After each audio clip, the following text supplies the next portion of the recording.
Hi guys, welcome back to my channel. My name is Pearl. For those who are new, welcome to the family, and for those returning, thank you for always coming back. Today I wanted to share something that has been on my heart lately. I noticed that a lot of ladies are struggling with why they're required to do the Pap smear or the Pap test, whatever you call it, every so often. So I thought to do a quick video about cervical cancer and the Pap smear so that we can get the basic information that we need to make decisions in the future whether or not to do our Pap smears regularly. So if you want to know more about cervical cancer and the Pap smear, then keep on watching. So what is cervical cancer? Cervical cancer is a cancer that affects the lowermost part of your uterus. There is the fundus, the body, and the cervix that leads into your vagina. So if you get cancer in your cervix, that's called cervical cancer, just like breast cancer, you know. Why did I decide to do this video? Cervical cancer, unlike breast cancer, is not hereditary. So you can't say my mother or grandmother or nobody in my family ever had cervical cancer, so there's no reason why I should be screened for it. Unlike other cancers, cervical cancer is not passed down. It's not in your genes.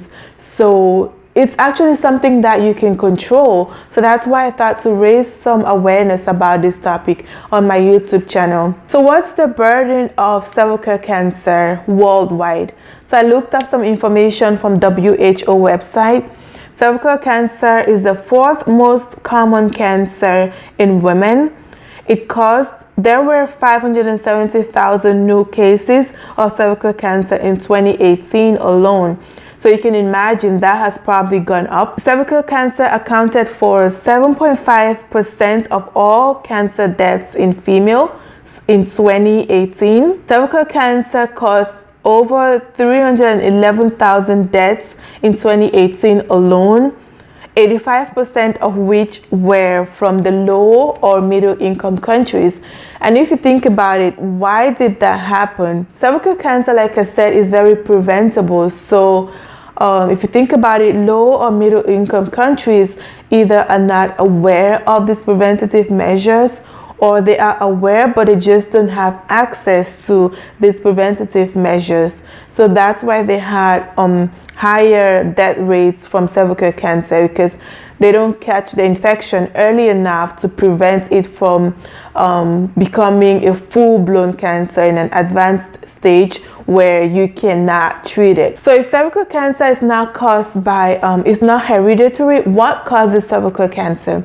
Cervical cancer is caused by human papilloma virus, HPV, which is transmitted sexually. So if you have never had sex, you should not have cervical cancer, because HPV accounts for over 90% of all the cervical cancer cases worldwide. But the fact that you have an HPV infection doesn't necessarily mean that you're going to end up with cervical cancer.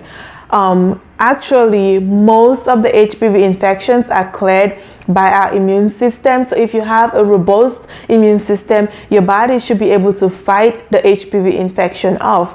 But if you don't have a good immune system, say you have HIV where your CD4 cells have been knocked off by the virus, or you smoke, which also depresses your immune system, other risk factors like multiple sexual partners, starting to have sex earlier on in life, those increases your chances of getting a persistent HPV infection, which can down the line lead to cervical cancer. Because if your body can fight it off, then you don't end up with cervical cancer. But if you have a persistent HPV infection, then you may end up with cervical cancer. In addition, not all HPV viruses or serotypes do have the potential of causing cervical cancer.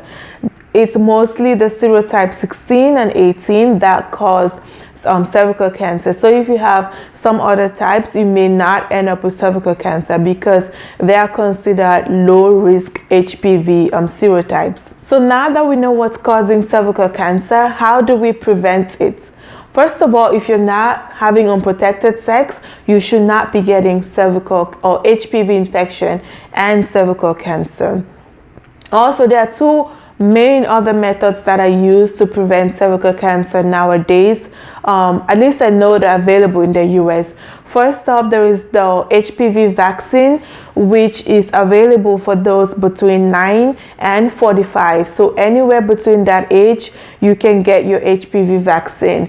But it's actually recommended to get it earlier, before 26, and most especially between 11 and 12-year-old, because that's about when most people start getting sexually active. So if you get it before you start getting sexually active, then you've almost erased your chances of getting the high risk HPV infections. So also, in addition to the vaccine, we also have screening methods which we can use to detect if you have the HPV infection already, and if you already have some cellular changes in your cervix that indicate that you have a persistent HPV infection that can down the line lead to cervical cancer. So one, you can do the Pap Smear, which a lot of us know about but are worried about getting it. Pap Smear is really good because the doctors, like I said, can tell if you have a persistent infection that has caused some cellular changes in your cervix. So if they can screen for early cervical changes, then they can stop those cervical changes. You can get treated for that so it does not progress to full-blown cancer where you cannot be treated. So that's where the Pap Smear comes in. I know a lot of us that I've seen in the clinic, a lot of us don't want to get that because we think it's painful. Pap Smear should not be painful. You may feel some pressure in your pelvic area because the doctors have to use something that looks like this, which is called a speculum, to be able to see into your cervix. So the cervix, like I said, links to your vagina, which comes to the outer part of your body. But the vagina doesn't stay open. So the doctor needs something like this to open up your vagina so they can see your cervical os, so they can collect sample around there and run it to see if you have any cervical changes. So that's why you're feeling that pressure. If you look at it, it's blonde. It's blunt, so it should not cause any pain, just some pressure when the doctor opens it up. The next screening method that's been used in the US is to check for HPV infection. So if you're doing just the Pap Smear, you're supposed to do that every 3 years, and that's starting from age 21 to 65. So if you've gotten 3 or so normal Pap Smears, you can stop doing them at the age of 65. But if you're younger, you're still required to do your Pap Smears every 3 years. If they're checking for cellular changes and the HPV infection, and if you're over 30 years, then you can do them every 5 years. So you're going to do both checking for HPV infection and for cellular changes every 5 years. If you're doing just checking for HPV infection, I think if you're over 30, you can also do that every 5 years. So next time you go to your doctor, talk about this.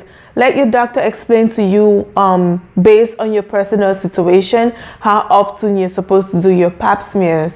What I just talked about is in general, but if in the previous years you've had abnormal Pap Smears, they may require you to get them more often because you're a higher risk patient. So that's all I had for today. I hope that was helpful, and I hope that we have had some basic information that will help us making decisions in the future. Thank you for watching. Please don't forget to subscribe, and until next time, bye bye.